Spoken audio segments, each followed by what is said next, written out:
Livro Catecismo Católico da Crise na Igreja, Padre Matias Gaudron, Fraternidade Sacerdotal São Pio X. Capítulo 9. Os Sacramentos. 84. O que é um sacramento?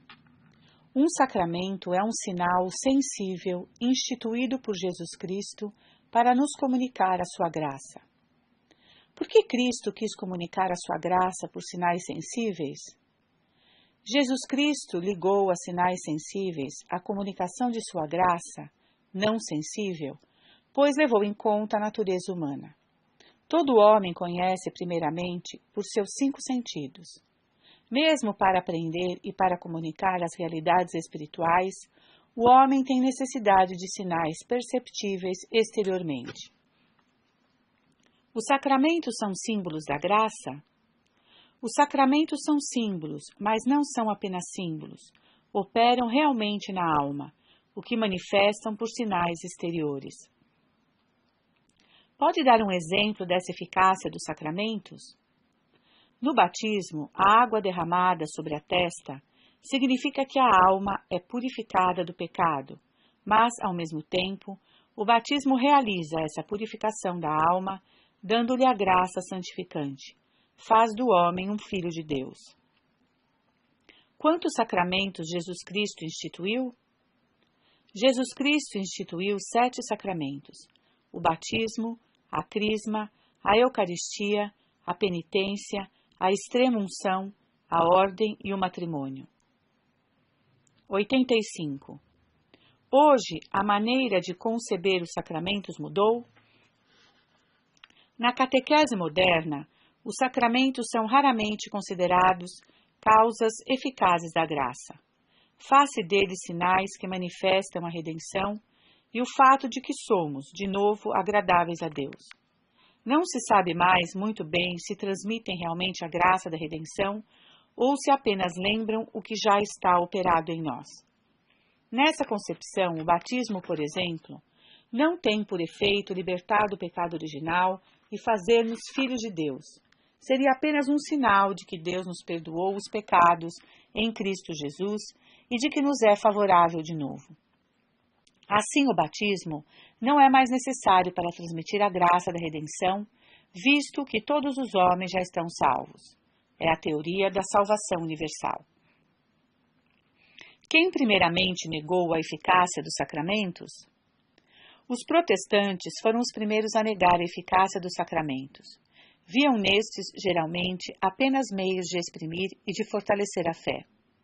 Os modernistas, condenados por São Pio X, no início do século XX, sustentavam uma teoria similar. Viam nos sacramentos apenas uma expressão da fé e um meio de mantê-la. Os teólogos modernos negam também a eficácia dos sacramentos? O que Rahner diz sobre os sacramentos não parece muito diferente, embora em uma linguagem mais complicada. Quando a Igreja, em face de uma situação humana existencialmente decisiva, engaja-se ela mesma inteira, proclamando-se o sacramento fundamental e a resposta principal e vitoriosa de Deus para o mundo e para cada homem, eis o que, em linguagem cristã, chamamos de sacramentos. Sobre a confissão, o mesmo Rahner escreveu: essa palavra de perdão de Deus em Jesus Cristo é prometida de novo pela Igreja a cada um, de maneira especial, cada vez que alguém, tendo permanecido pecador mesmo depois do batismo e capaz de recair numa falta grave, confessa à Igreja diante de seu representante sua grande falta e sua miséria, ou mesmo, em certas circunstâncias, leva-as diante de Deus e seu Cristo na confissão coletiva de uma comunidade. Trata-se aqui das cerimônias penitenciais. Quando essa palavra de perdão divino é pronunciada por um representante autorizado da Igreja, depois da confissão de um batizado, essa ação da palavra de Deus, que opera o perdão, é chamada por nós de administração do sacramento da penitência. O que se destaca nesse texto de Rahner? Trata-se, sobretudo, de uma questão de compromisso de promessa. Deus, em Jesus Cristo, comprometeu-se diante do mundo a essa promessa, e essa promessa é renovada para com os homens pela Igreja. Não é dito se algo é realmente operado no homem. Ademais, na citação acima, cerimônia penitencial e confissão são postas quase no mesmo plano.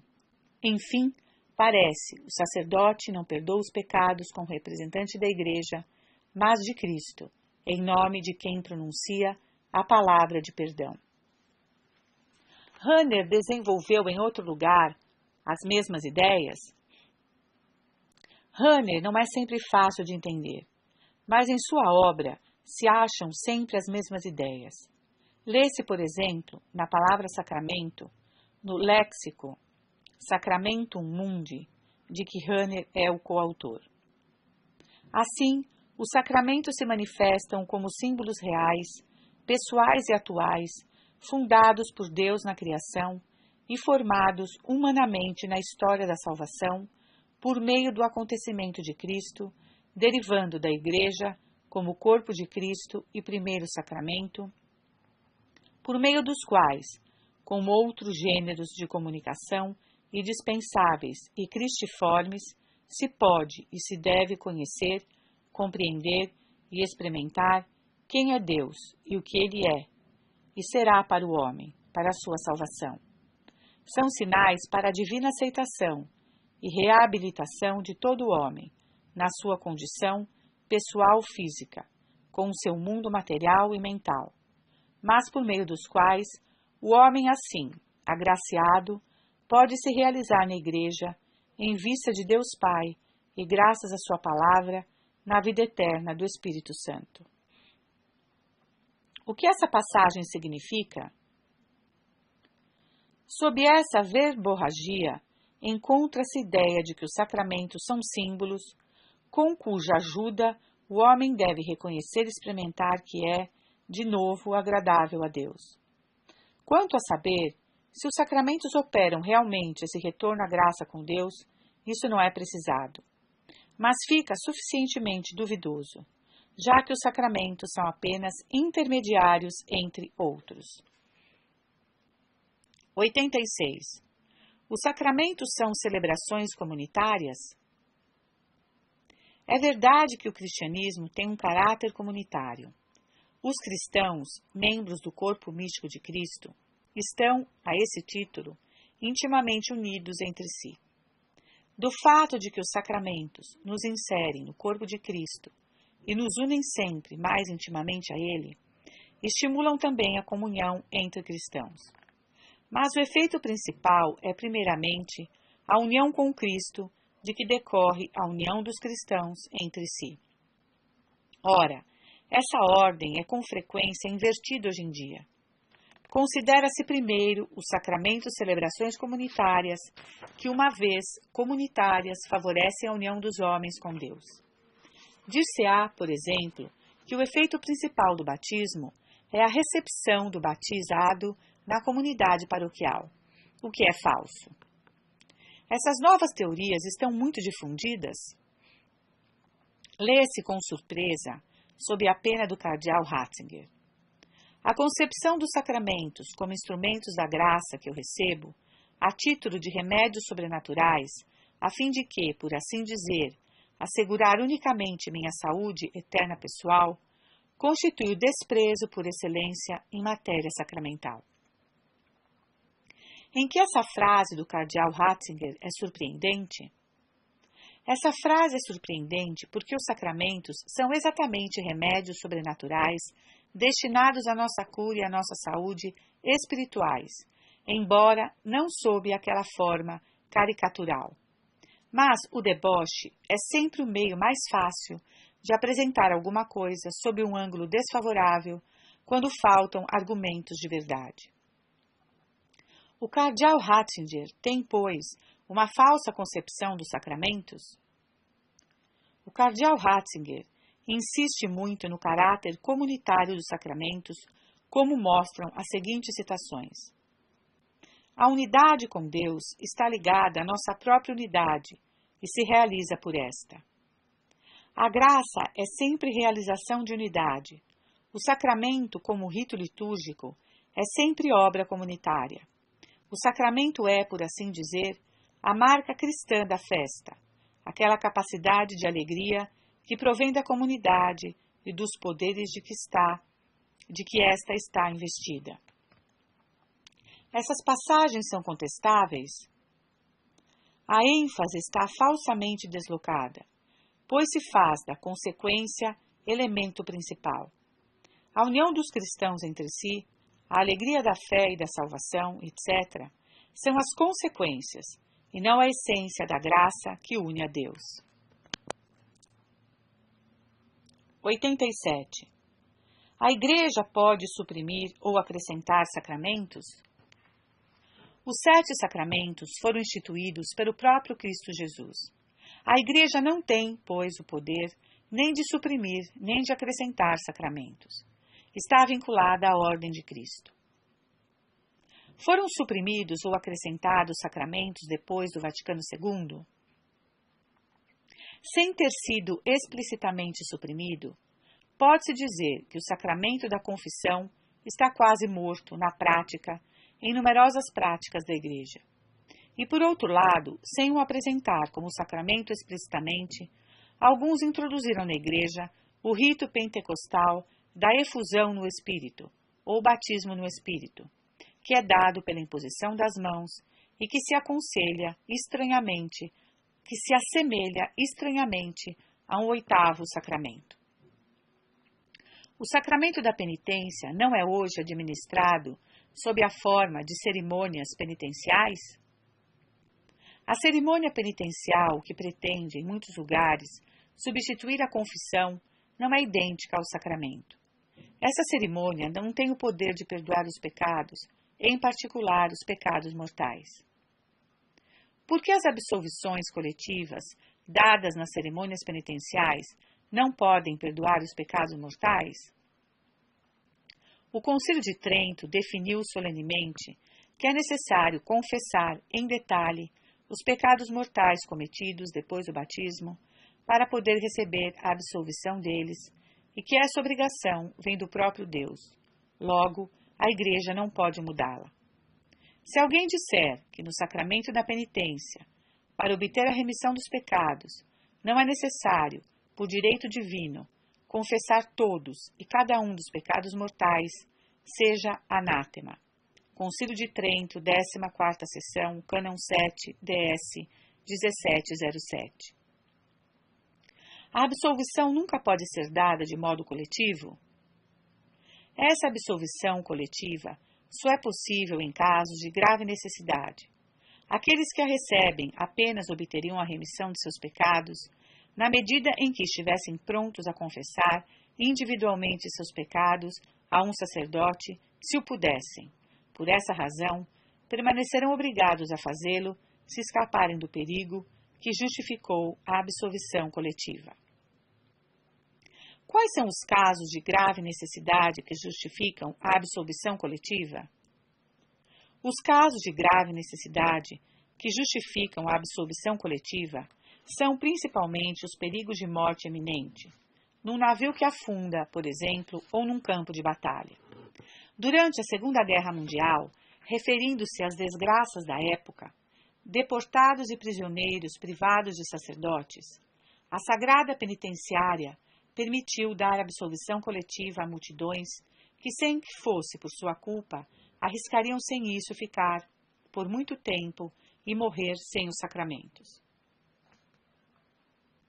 As atuais cerimônias penitenciais não são uma simples extensão dessa permissão dada em 1944? As absolvições coletivas só podem ser válidas nos casos de grave e urgente necessidade, quando a confissão individual é realmente impossível. Apenas a necessidade pode dispensar de um mandamento divino. Ora, é flagrante que as atuais cerimônias penitenciais não entram nesses casos de necessidade. Na nota de 25 de março de 1944, de que acabamos de falar, a Sagrada Penitenciária lembrava, ademais, o ensinamento já dado por Inocêncio 11, em 1679. A simples afluência de fiéis, quando de uma festa, por exemplo, não seria motivo para autorizar a dar a absolvição a penitentes que não tivessem se confessado individualmente, nem mesmo aos que tivessem se confessado pela metade. De onde vem essa necessidade de confessar as faltas para obter seu perdão? Para evitar que os homens tratassem os pecados brandamente e para lhes permitir receber os conselhos apropriados, nosso Senhor Jesus Cristo estabeleceu como juízes e médicos das almas os sacerdotes. João 20, 22, 23. Para obter absolvição, é necessário vir manifestar-lhes o estado da alma. As cerimônias penitenciais não podem, ao menos, perdoar os pecados veniais, enquanto convidam aqueles que cometeram pecados mortais a vir confessá-los individualmente a um sacerdote? Este convite a vir confessar em privado os pecados especialmente graves terá necessariamente um efeito dissuasivo. Depois de tal anúncio, quem terá ainda coragem de vir se ajoelhar no confessionário, manifestando assim aos olhos de todos que cometeu faltas particularmente pesadas? Quais são as consequências dessas novas cerimônias penitenciais? Pode-se temer que numerosos católicos permaneçam em estado de pecado mortal e corram o perigo de se perder eternamente. De onde vem esse desamor geral pela confissão? O desamor geral pela confissão vem em grande parte de que os católicos não têm mais hoje o senso do pecado. Por que os católicos não têm mais o senso do pecado? Os católicos não têm mais o senso do pecado porque frequentemente seus próprios sacerdotes e seus próprios bispos não o têm mais. Em vez de denunciarem a gravidade das ofensas a Deus, de pregarem a penitência e de encorajarem a fuga das ocasiões perigosas, reduzem tudo ao nível humano. Só contam os atentados à dignidade humana. Negligenciam a justiça de Deus. Minimizam as consequências do pecado e esquecem-se da necessidade de repará-lo. Pode dar um exemplo da maneira como certos sacerdotes e bispos destroem o senso do pecado? Numa reunião do Conselho de Decanos de Wangen, em Allgäu, em 17 de outubro de 1983, o cônego Hubert Bohr fez conferência sobre o tema Pecado e Perdão. Afirmava, sobretudo, abusou-se da noção de pecado mortal. Fez-se de bagatelas pecados mortais. O pecado mortal não é o caso normal. Sobre a questão da frequência do pecado mortal, um teólogo bem conhecido respondeu que cometia um por dia em Paris e um de tempos em tempos na nossa diocese. O sacramento da penitência foi expressamente atacado? Na mesma conferência, o cônego Bohr declarou que o chamado à penitência e à conversão não tinha para Jesus um papel central, que Jesus não havia instituído expressamente o sacramento da penitência, embora duas passagens do Novo Testamento o fizessem crer, que o texto do Evangelho de São João, tradicionalmente entendido como a instituição do sacramento da penitência, os pecados serão perdoados àquele a quem perdoares, João 20, 23, se referia assim ao batismo. Qual é o ensinamento da Igreja sobre todos esses pontos? Eis as condenações trazidas pelo Concílio de Trento.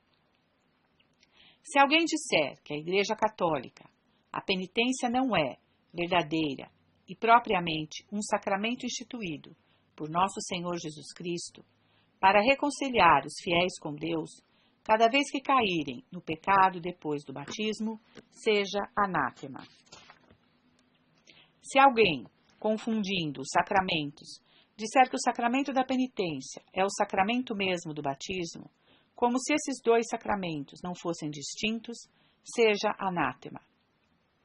Se alguém disser que estas palavras de nosso Senhor, recebei o Espírito Santo, os pecados serão perdoados a quem os perdoardes, e retidos, a quem os retiverdes, João 20, 22, não devem ser entendidas como o poder de perdoar e de reter os pecados no sacramento da penitência, seja anátema. O que é o rito da efusão do Espírito Santo?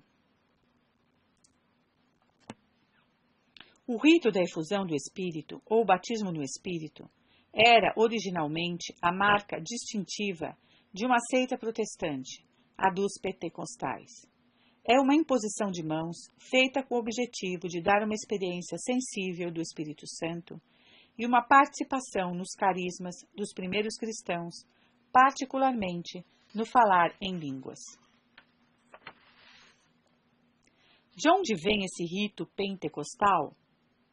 O pentecostalismo nasceu na noite entre 31 de dezembro de 1900 e 1º de janeiro de 1901 em Topeka, no Kansas.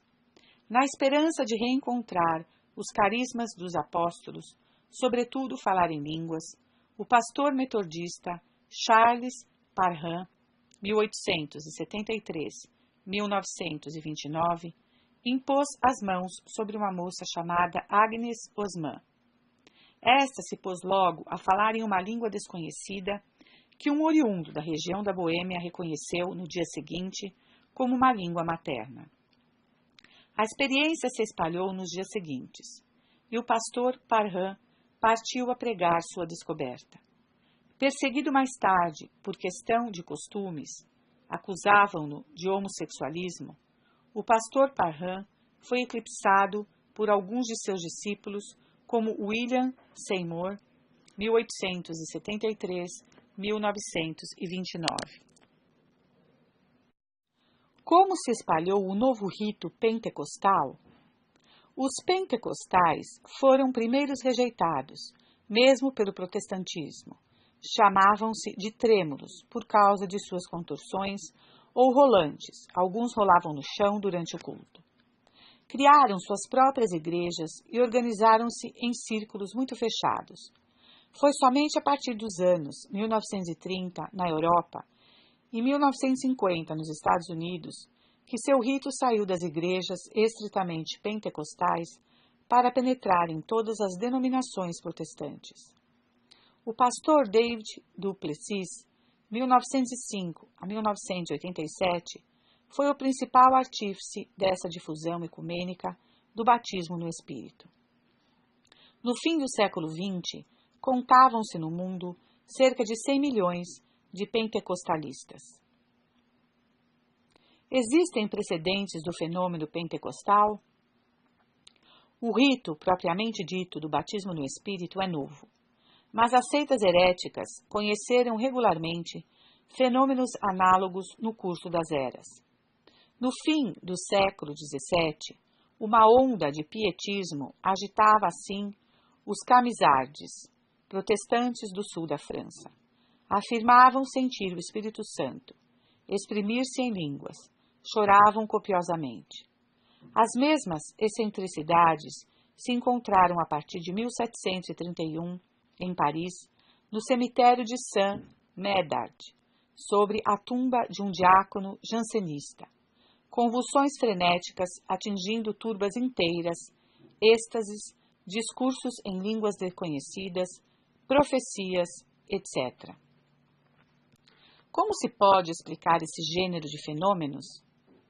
Esses fenômenos estranhos podem, em parte, ser explicados de modo natural. Histeria descontrolada, exaltação psíquica mórbida, alucinações. Mas é verossímil que o diabo nelas intervenha com frequência. O fato de se exprimir em línguas nunca aprendidas antes é sinal de possessão diabólica, indicada pelo ritual tradicional dos exorcismos. Pessoas que invocam o nome de Cristo com tal fervor podem realmente ser manipuladas pelo diabo? Nosso Senhor mesmo o disse: guardai-vos dos falsos profetas. Não são todos os que me dizem Senhor, Senhor, que entrarão no reino dos céus, mas sim aquele que faz a vontade de meu Pai, que está nos céus. Muitos me dirão naquele dia: Senhor, Senhor, não foi em vosso nome que profetizamos? Não foi em vosso nome que expulsamos os demônios? E não fizemos em vosso nome muitos milagres? Então eu lhes direi em alta voz: Nunca vos conheci. Retirai-vos de mim, operários da iniquidade. Mateus 7, 15 e 23. Como o rito pentecostal penetrou na Igreja Católica? O rito pentecostal da efusão do Espírito foi difundido na Igreja pelos católicos ditos carismáticos. A renovação carismática pode ser definida como o ramo católico da corrente pentecostal. Qual é a origem do carismatismo católico, entre aspas? O carismatismo católico nasceu nos Estados Unidos, em Pittsburgh, Pensilvânia, em 20 de fevereiro de 1967, dia em que 2 católicos da Universidade de Duquesne receberam a imposição das mãos em um grupo de oração dirigido por uma presbiteriana e começaram a falar em línguas. Utilizaram em seguida o mesmo rito para transmitir a outros católicos os poderes assim recebidos. Qual foi o efeito do rito pentecostal sobre os primeiros católicos que o receberam? A imposição das mãos produziu sobre os estudantes católicos da Universidade de Duquesne os mesmos efeitos bizarros que sobre os protestantes. Um dos 2 contou: Minha alegria era tão grande que não podia fazer nada além de rir, estendido por terra. Um outro: O sentimento que eu tinha da presença de Deus era tão forte que me recordo de ter ficado sentado uma meia hora na capela, rindo de alegria no pensamento do amor de Deus. Um terceiro: Desde que me impuseram as mãos, pareceu-me que todo o meu peito iria estourar. Meus lábios começaram a tremer e meu espírito a girar em turbilhão. Depois eu sorria beatamente. Não podia me impedir de fazer isso. O que manifestam essas reações? Essas reações chocantes revelam uma intervenção demoníaca. Enquanto o Espírito Santo faz reinar a ordem e a discrição, o espírito demoníaco, mesmo quando se disfarça em anjo de luz, trai-se geralmente por alguma manifestação grotesca. O demônio pode, então, inflamar as almas de amor a Deus? O demônio não pode inflamar as almas de amor a Deus, mas pode dar essa impressão àqueles que querem sentir demais a graça, a ação da graça. Não é necessário mais para permitir ao diabo fazer-o ver falsas luzes ou escutar falsas melodias, e espalhar um fogo ou um calor extraordinário dentro de seu peito, de suas costas, de seus rins ou de seus membros. Entretanto, em meio a todas essas coisas fantasmagóricas, imaginam erroneamente conservarem no repouso a lembrança de Deus sem serem detidos por nenhum pensamento vã. E têm razão sobre esse ponto, em certo sentido, pois estão tão mergulhados no erro que as vaidades não os podem tentar. E por quê? Porque esse mesmo demônio, que procuraria excitar neles pensamentos vãs, se estivessem no bom caminho, é o principal agente da obra que executam. Adivinhas bem que ele não se faz obstáculo a si mesmo. Evita bem de lhes tirar a lembrança de Deus, temendo que suspeitem da verdade. Acham-se alertas análogas nos escritos dos santos?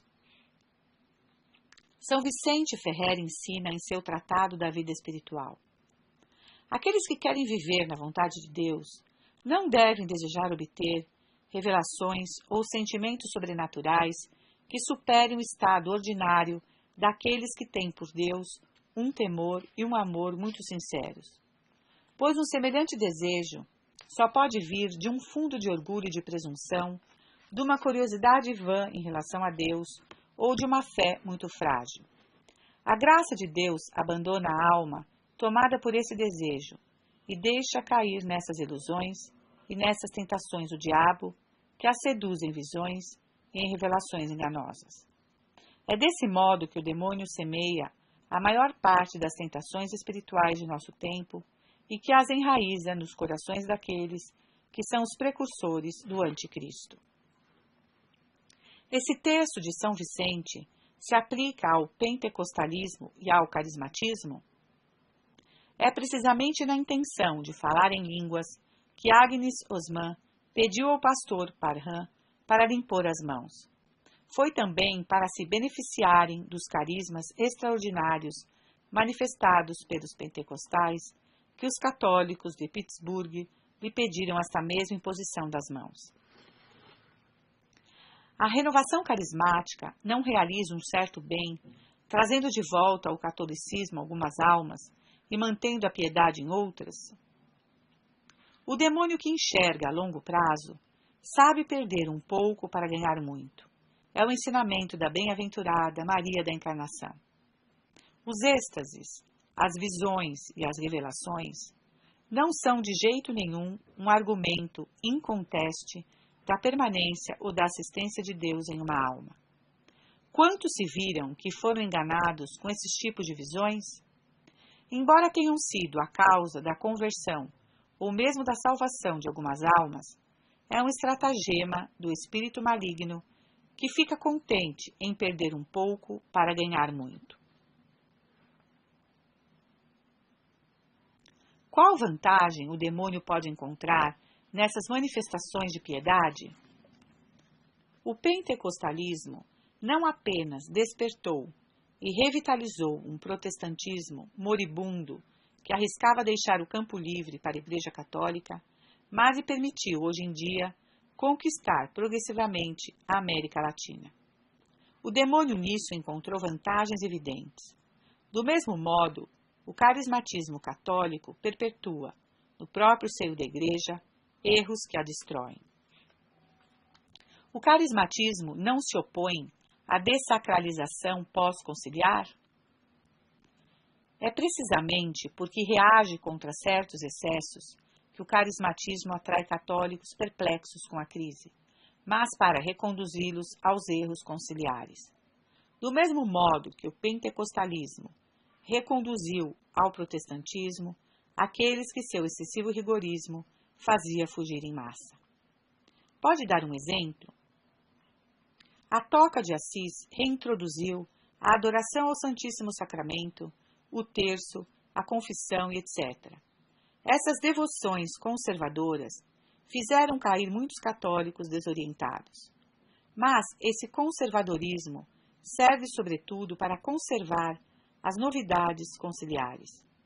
Quem poderia negar que as teatralidades sentimentais, das quais os carismáticos têm o segredo, são as principais muletas que ainda sustentam a nova liturgia?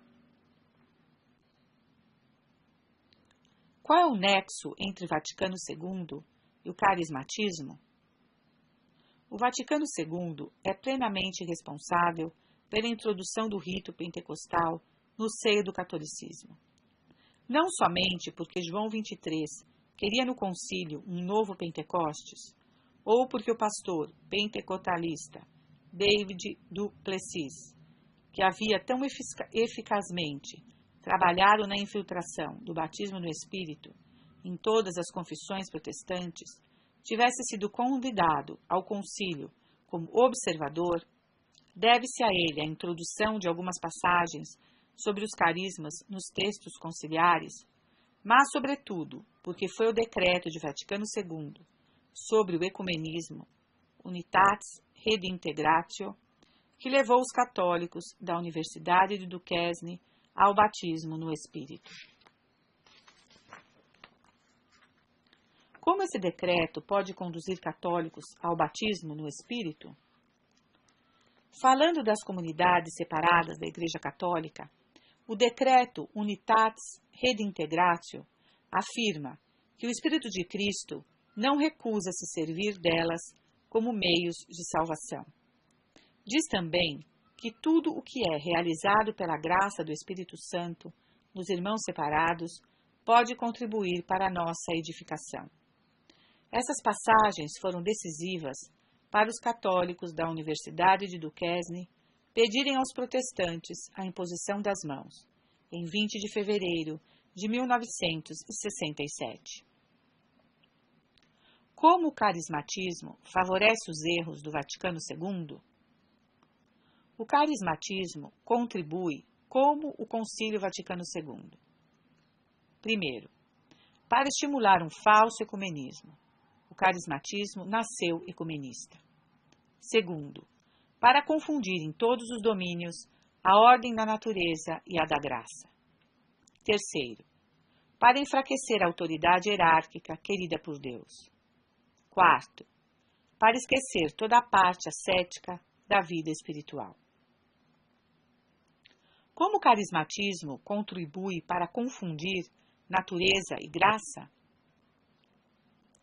Querer sentir a ação da graça, de si não sensível, é expor-se a confundir fé e sentimento religioso, assim como os modernistas, mas também inspiração divina e imaginação, esperança teologal e otimismo, vida da graça e bem-estar psicológico. A psicologia ocupa, ademais, um lugar muito grande nas comunidades carismáticas. O que se pode dizer, em definitivo, do rito da efusão do Espírito? Os próprios carismáticos não sabem muito bem como explicar o rito da efusão do Espírito. Não pode ser um sacramento, já que Jesus Cristo só instituiu 7. Vem nele, pois, um caminho de conversão, uma reativação dos sacramentos do batismo e da crisma, ou mesmo uma experiência espiritual. Mas nenhuma dessas explicações dá conta da eficácia de um rito que parece agir por si mesmo como um sacramento. Pode-se realmente comparar essa efusão do Espírito com um sacramento?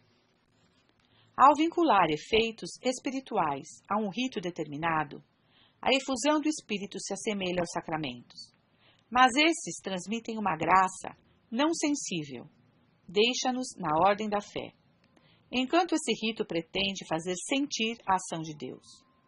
Pode-se então defini-lo como uma caricatura de sacramento que transmite não a graça de Deus, mas ilusão sensível desta graça.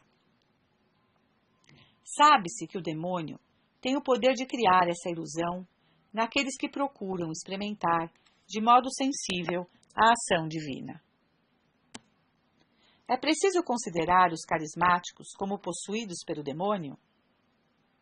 Todos aqueles que recebem a efusão do Espírito não são, só por esse fato, possuídos pelo demônio, nem mesmo necessariamente culpados de pecado mortal por causa de uma certa ignorância do que fazem, mas se abrem, assim mesmo, para uma influência diabólica que os coloca na ilusão, que arrisca falsificar sua vida espiritual e cegá-los tanto para a crise da Igreja quanto sobre seu dever de estado pessoal. Alguns abandonam completamente a vida cristã quando, alguns anos depois, as miragens desaparecem. É necessário atribuir ao demônio as curas e prodígios operados pelos carismáticos? O demônio não pode fazer milagres no sentido estrito, que manifestem um poder absoluto sobre a natureza, mas sim prodígios, que utilizam as leis da natureza de modo particularmente engenhoso. Ora, não se acham milagres patentes entre os carismáticos. Eles mesmos reconhecem que um bom número de curas, efetuadas no curso de suas reuniões, não duram. Ademais, as declamações em línguas desconhecidas proferidas em certas reuniões carismáticas foram por vezes identificadas como blasfêmias por pessoas que conheciam essas línguas e estavam presentes por acaso. 88. A Igreja pode mudar o rito dos sacramentos? A Igreja não pode tocar na essência dos sacramentos, isto é, no que é absolutamente necessário para sua validade. Pode modificar os ritos acidentais, mas isso deve ser feito com a finalidade de exprimir mais claramente a essência dos sacramentos e de facilitar sua digna recepção. Por que a Igreja não pode tocar na essência dos sacramentos? Pio XII explica. A esses sacramentos instituídos por Cristo, nosso Senhor, a Igreja, no curso dos séculos, não substituiu por outros sacramentos e não o podia fazer, pois, segundo a expressão do Concílio de Trento, os 7 sacramentos da Lei Nova foram todos instituídos por Cristo nosso Senhor, e a Igreja não tem poder sobre a substância dos sacramentos, substantia sacramentorum, isto é, sobre aquilo que, conforme o testemunho das fontes da revelação divina, o próprio Cristo ordenou manter no sinal sacramental. Com que objetivo a Igreja pode modificar os ritos acidentais? O Concílio de Trento declarou: na administração dos sacramentos, e sem tocar em sua substância, a Igreja sempre teve o poder de estabelecer ou de modificar o que julgasse convir melhor à utilidade daqueles que os recebem e ao respeito aos próprios sacramentos, conforme a diversidade das coisas, dos tempos e dos lugares. Quais são os sacramentos cujos ritos foram modificados desde o Concílio Vaticano II?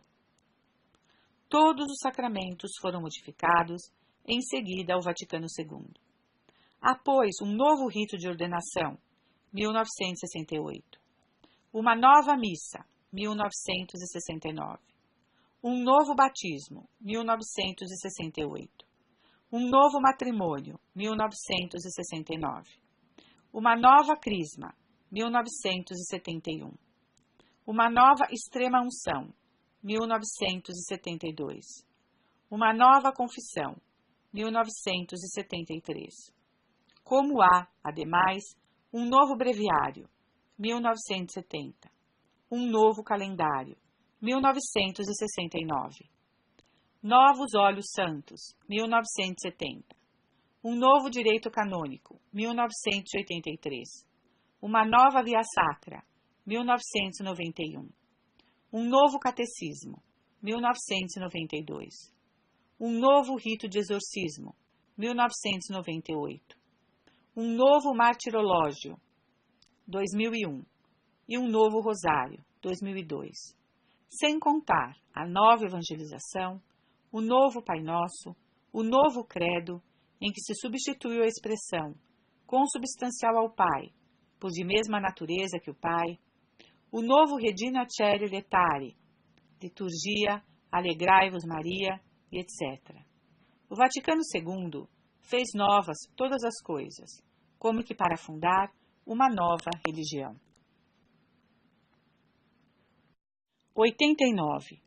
Os novos ritos exprimem melhor a essência dos sacramentos?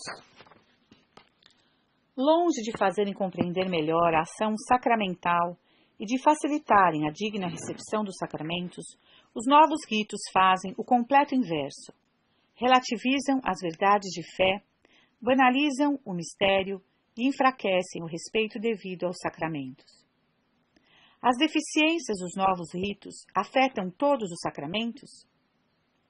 As deficiências dos novos ritos afetam não somente todos os sacramentos, mais ou menos conforme o caso, mas também outras cerimônias, como os funerais ou os exorcismos, que não são sacramentos, mas sacramentais.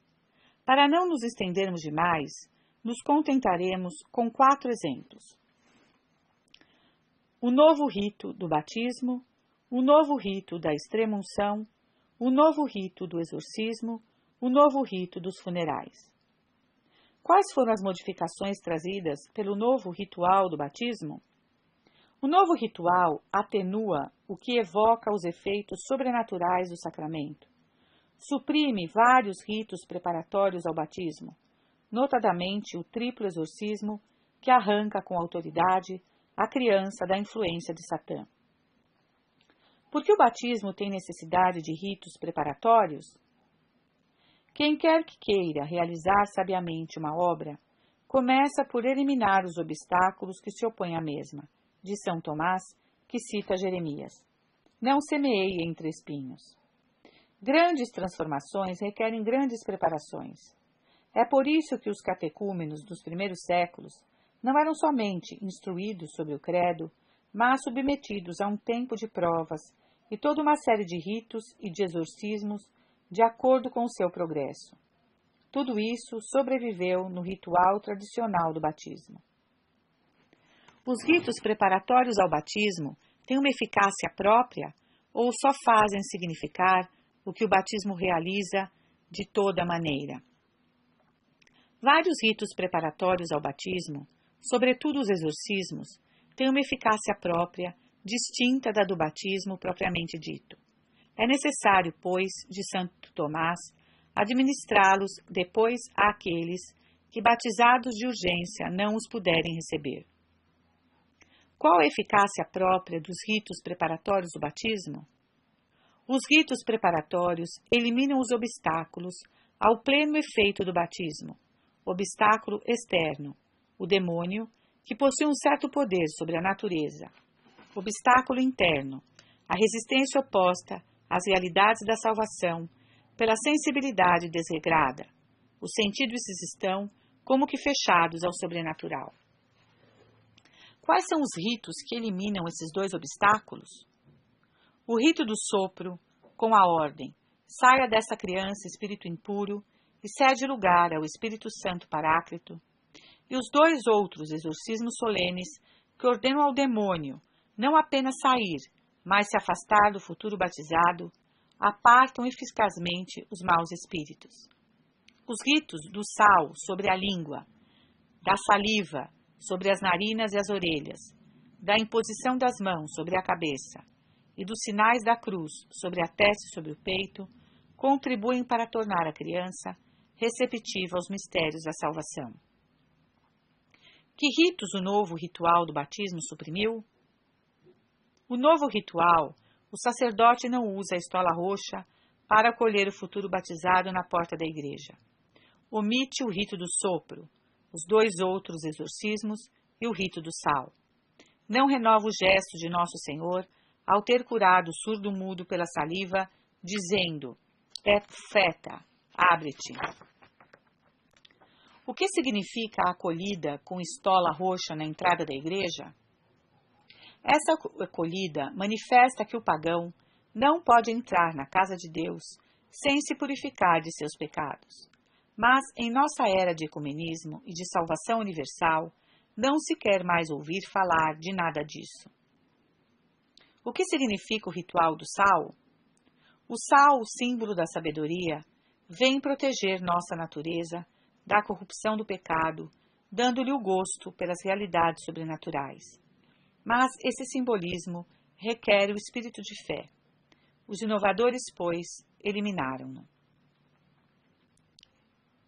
O que significa o éfeta, que acompanha a imposição da saliva? Éfeta significa abre-te.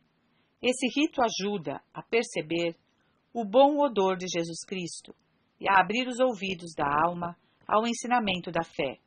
Ensinamento recebido pelo ouvido, de São Paulo, isto é, por um ensinamento exterior.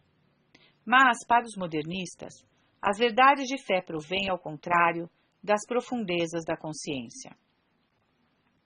Que outras mudanças sofreu o batismo no novo ritual? Em vez de se dirigir, por intermédio do padrinho, ao futuro batizado, nome, o que pedes à Igreja de Deus? Nome, renuncias a Satanás? Nome, queres ser batizado? O novo ritual dirige as perguntas aos pais. O que pedis para o nome à Igreja de Deus? Esse modo de se dirigir aos pais não é mais conforme a realidade? Se o recém-nascido não coloca nenhum ato voluntário ao receber o batismo, a orientação de sua vontade é, todavia, mudada pelo sacramento. Sua alma adquire as disposições morais de alguém que se teria afastado voluntariamente do pecado para aderir a Jesus Cristo. Nesse sentido, tudo que o padrinho diz em nome do afilhado se realiza na alma da criança, do mesmo modo que esta havia realmente contraído o estado de alguém que se havia afastado de Deus, sem todavia ter cometido pessoalmente o ato do pecado original. É essa mudança sobrenatural e misteriosa que a Igreja manifesta ao fazer falar o padrinho em nome do batizado. O novo ritual decai dessa visão profundamente sobrenatural para uma visão bem superficial. Pode dar um último exemplo das mudanças trazidas ao batismo? No rito tradicional, o sacerdote faz o sinal da cruz sobre a testa e sobre o peito da criança, dizendo: Recebei o sinal da cruz sobre a vossa testa e em vosso coração. Acolhei a fé e seus ensinamentos divinos, e vivei de tal maneira que possais doravante ser o templo de Deus. No novo rito, a cruz só está na testa, e o sacerdote declama: Nome. A comunidade cristã te acolhe com uma grande alegria. Em seu nome eu te marco com a cruz, que é o sinal de Cristo, nosso Salvador. E vós, seus pais, vós a marcareis depois de mim com este mesmo sinal. O que manifesta esse último exemplo? Esse último exemplo manifesta sempre a mesma tendência a enfraquecer a expressão das realidades sobrenaturais que o sacramento produz na alma, para insistir sobre os aspectos superficiais da cerimônia. Aqui, a alegria da comunidade que acolhe um novo membro. O ritual da extrema-unção foi também afetado? O rito tradicional da extrema-unção, os 5 sentidos eram ungidos pelo sacerdote, que pede a Deus, ao mesmo tempo, que se digne a perdoar os pecados cometidos mediante esses sentidos.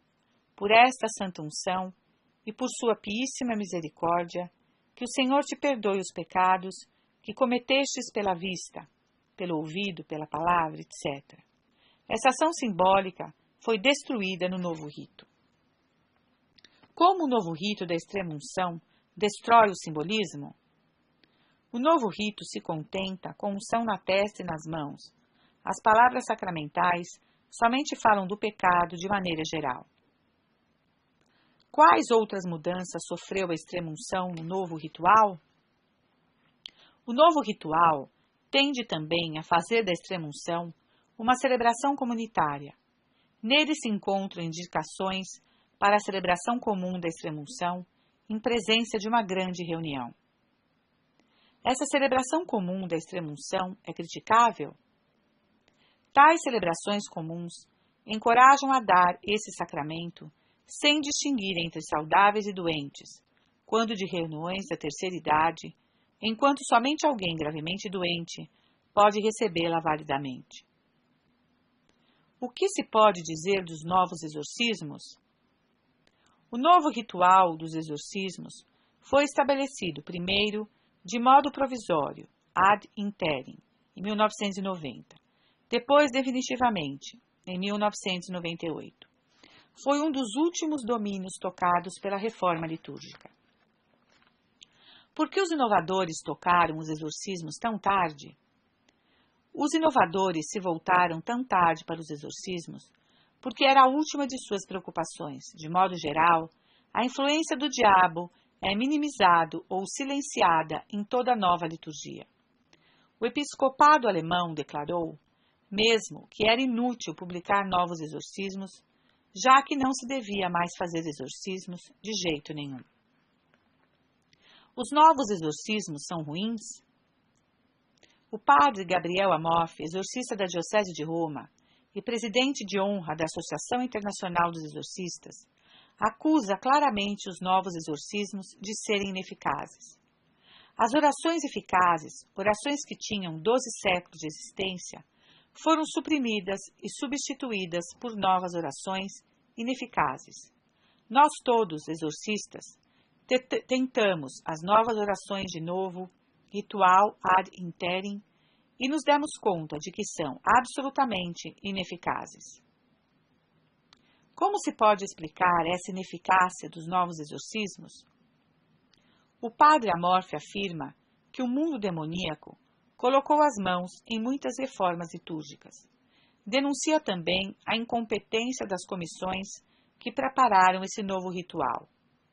Nenhum dos membros dessa comissão jamais fez exorcismo, jamais assistiu a exorcismo, nem jamais teve a menor ideia do que é um exorcismo. Aí está o erro, o pecado original deste ritual. Nenhum dos que nele colaboraram era especialista em exorcismo. Não é excessivo acusar de incompetência os autores do novo ritual? O padre Amorf prova essa incompetência pelos fatos.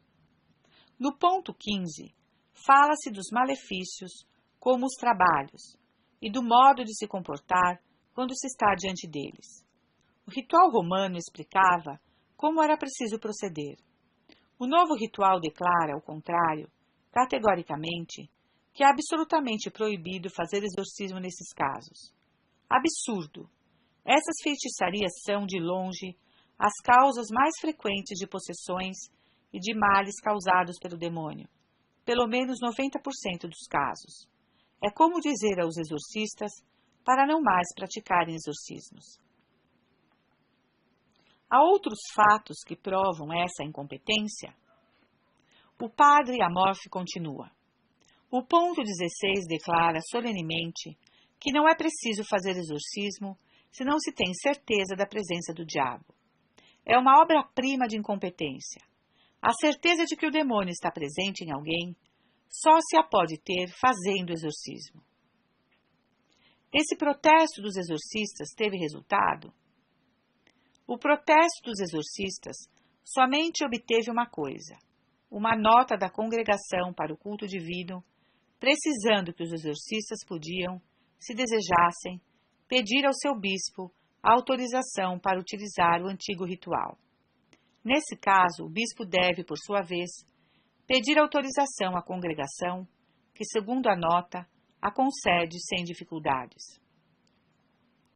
Acham-se, no novo ritual, outras deficiências do mesmo gênero? O padre Amorf nota ainda sobre o novo livro das bênçãos. Li minuciosamente suas 1.200 páginas. Bem, toda a referência ao fato de que o Senhor deve nos proteger contra Satã, que os anjos nos protegem dos ataques do demônio, foi sistematicamente suprimida. Todas as orações para a bênção das casas e das escolas foram suprimidas. Tudo devia ser bento e protegido, mas hoje não há mais proteção contra o demônio. Não existem mais defesas nem orações contra ele.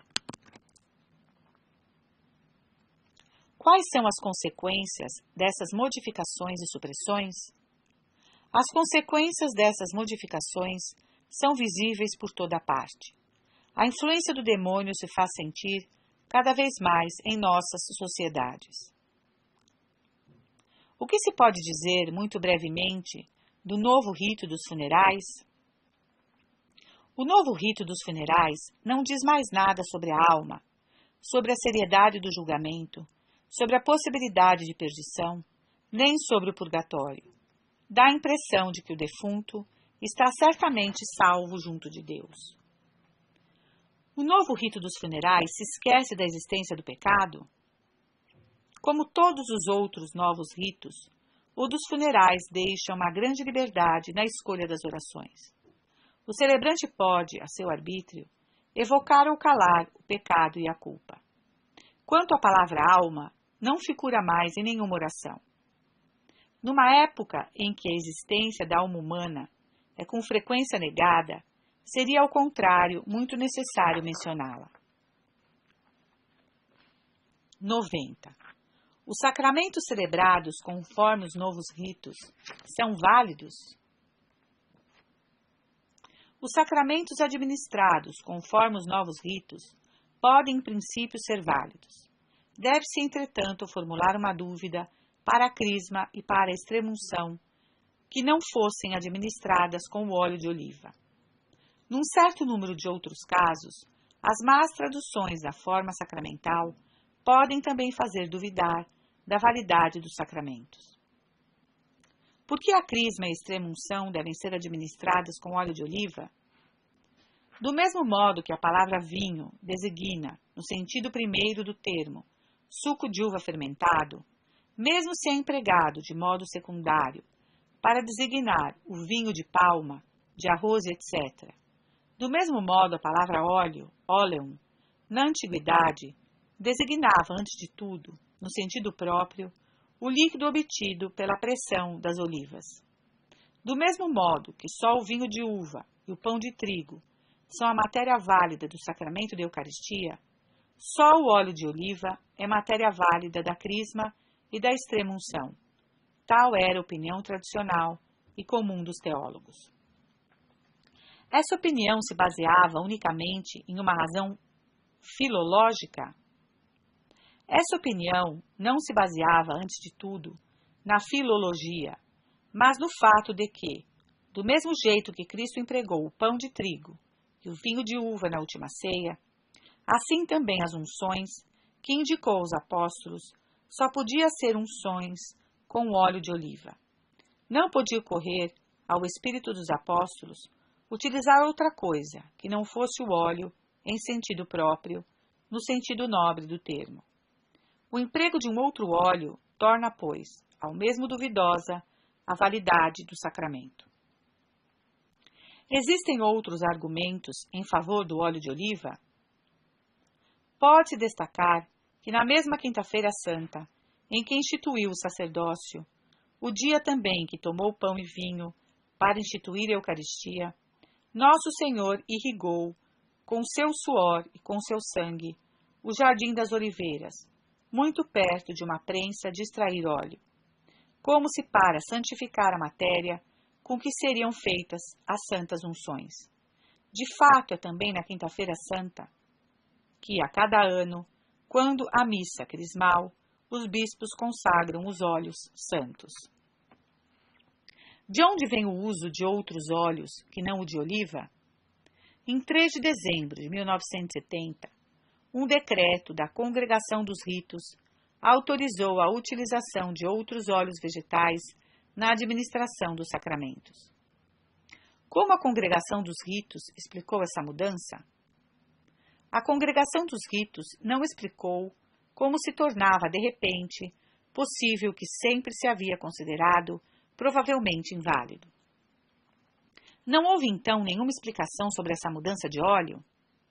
Não se deu sobre esse assunto nenhuma explicação doutrinal. Invocou-se somente uma razão prática, que Paulo VI retomou 2 anos mais tarde, na Constituição Apostólica Sacram Unctionem Infirmorum. Como óleo de oliva, cujo emprego era, até o presente, exigido para a validade do sacramento, falta ou é difícil de achar em algumas regiões, decretamos, a pedido de muitos bispos, que se poderá no futuro, segundo as circunstâncias, utilizar igualmente um outro óleo. Esse deverá, todavia, ser extraído de vegetais, como é o óleo de oliva. Essa explicação não resolve a questão? Essa explicação prática tende, sim, a aumentar o problema, pois é evidente que nunca foi tão fácil como hoje fazer o óleo de oliva chegar a todos os cantos do mundo. Ora, se até hoje, apesar das dificuldades de transporte muito maiores, a Igreja sempre se recusou a mudar a matéria do sacramento, é porque tinha boas razões para isso. A mudança da forma de alguns sacramentos, por exemplo, a nova forma de sagração dos bispos, não é um motivo para duvidar de sua validade? Alguns pretenderam que a modificação da forma da sagração episcopal tornava as novas sagrações inválidas desde 1968. Mas, na realidade, o novo ritual utiliza uma forma próxima daquela de alguns ritos orientais. Não se pode, pois, de forma séria, colocar sua validade em dúvida, embora a mutilação do rito latino seja muito lamentável. Existem outras razões para duvidar da validade dos novos sacramentos? É necessário lembrar que a matéria e a forma não bastam para que um sacramento seja válido. É também preciso que o ministro tenha a intenção de dar o sacramento como a Igreja quer dá-lo. Um sacerdote que não crê na eficácia dos sacramentos não pode, então, administrá-los validamente? O problema não é o da fé do ministro, mas de sua intenção. Um sacerdote que perdeu a fé pode ainda dar validamente os sacramentos, se quiser ser, ao menos nisso, um ministro da Igreja. Se tem intenção geral de o fazer, o que a Igreja faz. Se, por outro lado, recusa-se conscientemente a ser um instrumento de Cristo e da Igreja, o sacramento não é válido. Pode-se realmente pensar que os sacerdotes administram os sacramentos, recusando conscientemente fazer o que a Igreja faz? Hoje são numerosos os sacerdotes que foram estimulados, durante seus anos de estudos, contra a noção católica de sacramento, escarnecida como magia e prestidigitação. Não se pode excluir que na administração dos sacramentos, de maneira completamente consciente, recusem realizar um sinal produtor de graça, querendo apenas presidir uma celebração comunitária e executar uma função social. 91. Pode-se receber os sacramentos nos novos ritos? Em razão dos defeitos enunciados anteriormente, não se deve receber os sacramentos nos novos ritos, mas somente nos ritos tradicionais, que são os únicos dignos e certamente válidos. Não é permitido receber os sacramentos sob uma forma em algo duvidosa. Uma exceção deve, todavia, ser feita para os últimos sacramentos, quando, em caso de urgência, seja impossível chamar a tempo um sacerdote fiel à tradição. Testemunhos sobre os exorcismos. Em complemento a este capítulo, este testemunho mostra que as omissões que afetam o novo rito do batismo não são sem efeito para a alma da criança. Numa capela da Fraternidade São Pio X, as professoras constataram ao longo do ano letivo uma clara melhora no comportamento de 3 seus alunos. O mais velho, da 7ª série, era muito desagradável, insolente e grosseiro. Éramos obrigados frequentemente a repreendê-lo em aula, mas sobretudo no recreio e no refeitório. Ajudava na missa da escola, mas sem mostrar muita piedade. Seu olhar, às vezes fixo e malvado, impressionava-nos e alguns ousavam se perguntar se essa criança não estaria possuída. O segundo, da 10ª série, embora menos insolente e grosseiro, fazia-se notar por um comportamento às vezes estranho. O mais jovem, de 6 anos, mesmo parecendo estimar sua professora, fazia tudo para chateá-la, silêncio desobediente, sujeira nos seus cadernos ou nela, ira surpreendente diante das punições, como torcer seus óculos. Com frequência a professora, vendo tais cadernos, perguntava-lhe: "Você é aplicada?" E sempre a mesma resposta da criança, olhando insolenemente nos olhos da professora: "Não." Não sabíamos como lidar com ela. Durante o 3º trimestre, constatamos uma rápida mudança nessas crianças. Os meninos ajudavam a missa com mais piedade, não eram mais insolentes. O mais velho havia perdido seu olhar que nos impressionava. Não o repreendíamos mais no refeitório, onde se tornou um modelo de silêncio e onde estava sempre pronto a nos prestar auxílio. A menina havia se tornado afetuosa com sua professora, deixando até suas brincadeiras para se aproximar dela e mesmo lhe obter um afago. A caligrafia melhorou, assim como o estado dos cadernos. Aplicava-se, enfim, havia se tornado mais gentil com seus colegas. Mesmo sem terem virado crianças modelo, nem primeiros da turma, tinham mudado. O que teria acontecido? Nosso diretor nos deu a chave do problema. Essas crianças haviam sido batizadas no novo rito, sem os exorcismos. Com a permissão dos pais, o padre havia feito, perto da Páscoa, um complemento do batismo, isto é, havia feito os exorcismos neles. Banido o demônio, a graça atuava melhor nessas crianças. Quantas crianças hoje teriam necessidade desse complemento para que a graça as ajudasse a lutar melhor contra suas más inclinações? Assinado, uma professora.